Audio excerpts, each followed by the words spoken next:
Yo l'équipe de retour sur Débris Foot. Aujourd'hui, nous sommes là pour parler de l'arrivée de Yannick Diamandé au Real Madrid.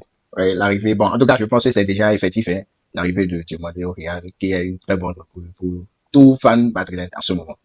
En quoi c'est une bonne recrue? Moi, je me le demande. Puisque tu as déjà, c'est un jeune, il a 19 ans, il est virevoltant et tout, on connaît toutes ses qualités. Et de ce quoi, le Real Madrid actuellement a besoin d'ailier. C'est, qu'on le veuille ou non, c'est une priorité actuellement pour le club. Moi, je ne suis pas d'accord. Je pense que Pérez nous montre encore son incompétence notoire de ce marché de transfert. Il nous montre qu'aujourd'hui, qu'il n'a aucune ligne directrice dans son mercato, qui se lève et achète les joueurs jusque les autres clubs veulent. Est-ce que moi je le comprends? Non, je suis pas d'accord avec toi. Bon, en tant que fan madrilène, c'est vrai que tu peux être d'accord. Moi, je pense que c'est un coup de maître de Pérez de pouvoir, en ce moment, s'offrir tous les joueurs qu'il veut. Un coup de maître. Ça montre. Comment tu peux acheter Diamandé à 120 millions d'euros? Arrête, Diamandé, c'est un très bon joueur. Ça, on n'en disconvient pas, mais prendre Diamandé à 120 millions d'euros. Selon toi, c'est 120 millions d'euros. C'est excessif, c'est sûr. Attends. Ils ont surenchéri. Pour lui, un joueur de ses qualités, tu trouves que 120 millions d'euros, c'est trop, c'est ça? Oui. Pourquoi?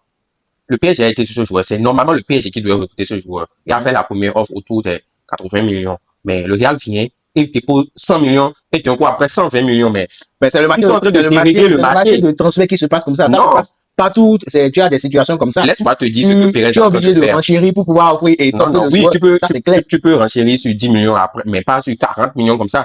Pérez, ce qu'il fait sur ce marché, c'est se lever, regarder les journaux, voir que tel grand club est en train de être positionné sur tel ou tel joueur, se lever, mettre de l'argent et prendre le joueur. Non, c'est trop facile. Comment on peut avoir un mercato de cette manière? C'est trop facile. Il n'a pas un directeur sportif pour lui parler quand même. C'est trop facile d'utiliser cet argument où vous dites que Pérez se base sur le recrutement des autres équipes pour pouvoir faire son mercato. Mais on a eu la preuve avec Bernardo Silva, Cucurella, Dumfries et consorts qui étaient proches déjà du FC Barcelone. C'est pas la première fois. Et on voit encore avec Diamandé qui était proche du PSG. Donc, il est vrai que Real a fait un grand mercato comme ça il y a un bon moment. Mais c'est pas la première fois qu'on voit Pérez. Faut avoir le désir de s'offrir tous les joueurs qu'il veut. S'il veut recruter, et Diamandé, s'il veut recruter, peu importe qui, il met les moyens, il va se l'offrir. Au contraire, Pérez a toujours été méticuleux dans son recrutement. Oui, il met des sommes pour recruter des joueurs, mais il ne va pas sur des joueurs pour surenchérir. C'est le PSG qui faisait, c'est le PSG qui faisait ce truc avant. Pérez a toujours voulu prendre des joueurs stars dans son équipe. Oui, mais il ne mettait pas des sommes assez disproportionnées pour prendre des joueurs. Au contraire, il était mesuré dans ce qu'il faisait. Ce qui faisait sa force aussi. À quelle échelle, en fait? Parce que quand tu parles de disproportionnalité, je ne vois pas en quoi recruter un joueur qui vaut 80 millions d'euros à 120 millions d'euros. Attends, je t'explique. Attends, je t'explique un truc. Le PSG a fait une offre de 80 millions. Ça ne veut pas dire que le joueur vaut 80 millions. Ça ne veut pas dire que le joueur vaut 80 millions. On a plein de joueurs en première ligue évalués à des centaines de 200 millions comme ça. Donc, tu ne trouves pas que Diomandé, tu ne trouves pas que prendre Diomandé à 120 millions d'euros, c'est excessif? C'est pas encore énorme. C'est un joueur qui faut facilement, c'est un joueur qui vaut facilement les 100 millions. C'est un joueur qui vaut facilement les 100 millions. On a vu des Florent Viss, comment dire, même Ederson. On a vu plein de joueurs qui n'ont pas forcément encore confirmé, qui sont pris à des 150 millions facilement. Pourquoi pas c'est autour du Real Madrid? Non, ce n'est pas la le Real a mis 100 millions sur Tchouaméni, a mis 100 millions sur Bellingham, on n'a pas eu ces propos-là, non. Ce n'est pas, la question, ce n'est pas ça. C'est pour ça que je te disais avant, Pérez était plus ou moins mesuré. Mais depuis qu'il a eu des élections où il a failli être évincé de la tête du club, il a compris qu'il faut que je fasse des trucs un peu à la hâte et je pense qu'il ne réfléchit plus comme il le faisait avant. Je me demande même, est-ce qu'il a un directeur sportif qui travaille avec lui au club parce que il se lève, il a envie de recruter quelqu'un, il recrute. Non, ça il a aucune ligne. On le sent aucune vision. Tout le travail, tout le processus derrière et je le dis, à cette allure, le Real Madrid risque d'enchaîner une 3e saison blanche consécutive. Non. Et nous, moi, en tant que fan du FC Barcelone, je m'en frotte les mains parce que amener beaucoup de joueurs comme ça et croire que c'est ça qui va résoudre cette situation, c'est se mettre pas seulement un doigt, mais 2 doigts dans l'œil. Donc, selon toi, le mercato du Real Madrid est carrément catastrophique. Puisque tu parles d'une saison blanche aussi facilement. C'est comme si le mercato du Real Madrid est, à la limite, un bon mercato. Voilà. Mais je dis cela. Est-ce que les joueurs qui sont en train de venir, c'était des joueurs qui ont été programmés, c'est-à-dire qui iront avec la philosophie, avec ce qu'ils recherchent sur le long terme. Est-ce que ce n'est pas parce que on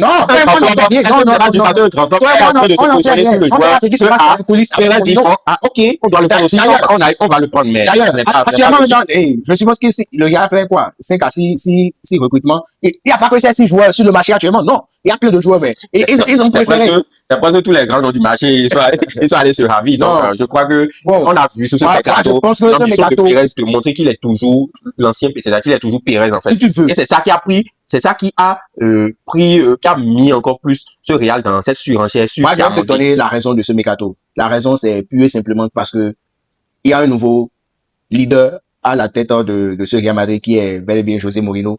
Et c'est en fait, grâce à son style de jeu, ce qui veut amener de nouveau ce que le Real Madrid a perdu depuis tout ce temps, qu'il a peut-être voulu faire avec on aura l'occasion voilà, de vérifier tout ça, mais moi je continue à dire que si le Real Madrid n'a pas une ligne directrice dans ce mercato et prend les joueurs juste parce que bon, c'est des joueurs disponibles sur le marché, il faut les prendre, Konaté libre, Cucurella libre, Dumfries libre, on prend les joueurs comme ça, bon, c'est pas ça qui va résoudre la situation. C'est tout ce que moi je suis en train de dire. Maintenant, si Diamandé pourra éclore au Real Madrid, ça c'est tout un autre registre. Ça c'est un autre débat. Parce que Diamandé, si on va le faire ce débat, je considère qu'il a des qualités. Ça, je ne refuse pas. Diamandé, c'est un joueur à fort potentiel.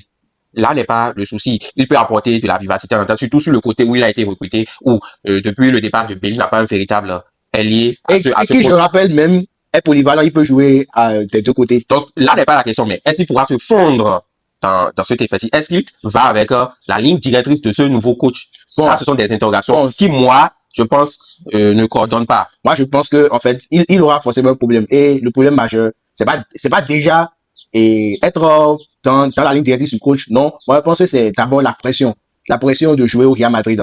C'est le challenge auquel Diomandé sera confronté, en fait. S'il arrive à gérer la pression, à enchaîner de bons matchs et tout, il va rentrer dedans et il va nous sortir une très bonne saison. Bon, moi, je ne souhaite pas une bonne saison au Real Madrid en tant que fan incontesté du FC Barcelone. Nous sommes pépères dans notre coin, juste avec 2 recrutements. Certains fans du Real pensent que bon, le Barça ne s'est pas renforcé, le Barça est aux abonnés absents, mais comme toujours, on se bat sur notre Masia pour amener du 109 tout chaque saison. Vous n'avez pas de problème. Vous n'avez pas de problème parce que à votre tête dit, parce que nous on a fait une saison blanche ou bien 2 saisons blanches d'affilée, donc faut ramasser les trophées. Donc je pense pas que vous ayez un problème en tant que tel.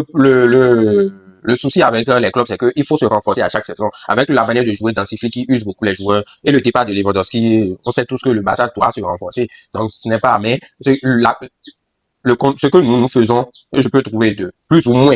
C'est pas que c'est meilleur, raisonnable, c'est que déjà on n'a pas assez de fonds pour gaspiller donc on ne va pas mettre des sommes qui on peut pas acheter un joueur qui vaut normalement 80 millions d'euros à 120 millions, à 160 millions d'euros. C'est que on ne va pas rentrer dans une surenchère à ce point. Donc, si c'est ça, moi, je m'en réjouis pour mon club. C'est sous la première investir d'une autre manière sur d'autres pépites. La belle preuve, le Barça a recruté sur ce mercato quasiment 3 pépites. Donc, personne n'en parle, personne ne les connaît pas à des maudites sommes. Donc, je préfère cette option-là que l'autre où on envoie de l'argent en l'air. De toute façon, moi, je ne vois pas. Quand tu parles de gaspillage, moi, je parle d'investissement. Parce que le Real Madrid, et j'ai lu l'article aujourd'hui, pendant au moins 26 saisons consécutives, a toujours eu à faire des revenus énormes à chaque saison. Donc, si on suppose qu'il a l'argent, pourquoi ne pas dépenser pour se renforcer? Donc, je ne sais pas pourquoi les Parisiens, les Barcelonais sont frustrés à l'idée qu'ils puissent en mettre 120 millions. Non, bon, les Parisiens peut-être, mais pas les Barcelonais. Je peux t'assurer que les Barcelonais n'ont aucune crainte de ce niveau, ne sont pas frustrés parce que les Parisiens peuvent l'être parce qu'ils étaient tout proches avec Diomandé et le Real se l'est ravi en mettant assez d'argent. Ce que tu dois savoir, c'est qu'il y a une grille tarifaire sur le marché. C'est comme tu vas au marché, un produit je ne dis pas que les joueurs sont des produits, c'est juste un exemple. Un produit qui normalement est vendu à 50 francs, tu viens, tu donnes 1000 francs pour ce produit. Mais c'est déraisonnable. Non, ça montre de pouvoir avoir ce fragilise le marché. Ça fragilise le marché. Donc, c'est ce que le Real Madrid est en train de faire actuellement. Non. En tout cas, moi, je suis confiant du mercato que le Real Madrid a fait. Ça montre vraiment qu'ils veulent corriger les choses. Et je n'ai pas de doute sur les performances de Diomandé. Je fais parler des rares personnes qui ont confiance en lui et qui pensent qu'il va vraiment prouver au Real Madrid. Bon, moi, la question n'a jamais été est-ce que Diomandé va performer ou pas? Parce que je crois que c'est un joueur qui a des qualités. On peut tout dire, on peut dans la critique et tout, mais il a de très grosses qualités. Moi, je parlais du mercato en général et de comment Pérez allait sur les joueurs et aussi de la somme qu'il a mis sur Diomandé. Sinon, bon, on verra bien ce que cette saison du Real Madrid va donner. Mais en tant que Barcelonais, on ne peut pas dire souhaiter la misère. Bon, on veut déjà une saison, c'est-à-dire équilibrée. On veut un fort Real Madrid et aussi un fort Barcelone pour que la Liga a plus trouvé aussi un peu de rivalité. Est-ce que tu ne vois pas qu'aujourd'hui, la première Liga a pris un dessus, d'une certaine manière, Il faut sur vraiment la dire Liga? que depuis quelques années, quand même, le niveau de la Liga a Exactement. drastiquement baissé. Donc, s'il a un fort, Real Madrid a un fort. Exactement. Donc, c'est à cette Barcelone, club, on va se effectivement, réjouir, voilà. de redorer le blason et montrer vraiment et de quoi ils sont capables. Surtout en Europe, parce que moi, c'est ce qui m'intrigue le plus. J'aimerais voir Montréal reprendre la Champions League, parce que ça fait 2 ans maintenant et je trouve que c'est déjà assez trop pour nous. D'accord, on verra bien la saison prochaine. Et vous, quels sont vos avis? Est-ce que Diomandé pourra faire une grosse saison avec le Real Madrid? Est-ce que vous trouvez que 120 millions d'euros sur Diomandé était exagéré? Dites-le nous dans les commentaires. Et surtout, n'oubliez pas de liker et de vous abonner. À très vite. Ciao.